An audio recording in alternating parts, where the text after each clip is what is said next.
Kawasan Tanjung Api-Api menjadi kawasan pelabuhan terpadu di Sumatera bagian selatan dan menjadi multimoda bagi pembangunan angkutan jalan dan kereta api. Beroperasinya pelabuhan TAA ini akan meningkatkan arus transportasi pelayaran, perdagangan, kendaraan, barang, dan orang.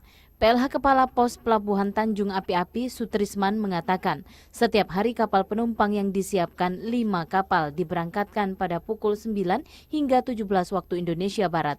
Pada hari normal, arus penumpang pelabuhan TAA setiap hari rata-rata memberangkatkan sekitar 300 penumpang dengan jumlah kendaraan roda 4 maupun roda 2 per hari 50 hingga 80 kendaraan. Berbeda dengan angkutan mudik Idul Fitri, baik sebelum maupun sesudah Lebaran, dengan jumlah penumpang mencapai 9.190 orang dan 6.375 kendaraan. Arus kendaraan rata-rata antara 80 sampai 100. Penumpang berkisar 100-an.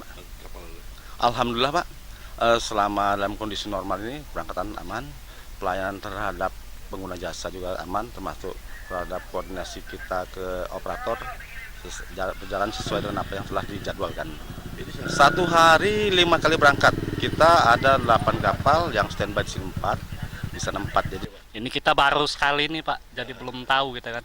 Jadi enggak setelah Bapak mengalami sekali ini gimana? Ya, lumayan lah. Lumayan ya, lumayan bagus. Dari mana Pak? Dari ini, Palembang sini. Dari Palembang sini Nah, lah Pak. kita mau ke Bangka kan. Bangka Pak ya. Untuk tarif dikenakan kendaraan pribadi Rp650.000 dan motor Rp90.000 serta truk Rp1.035.000.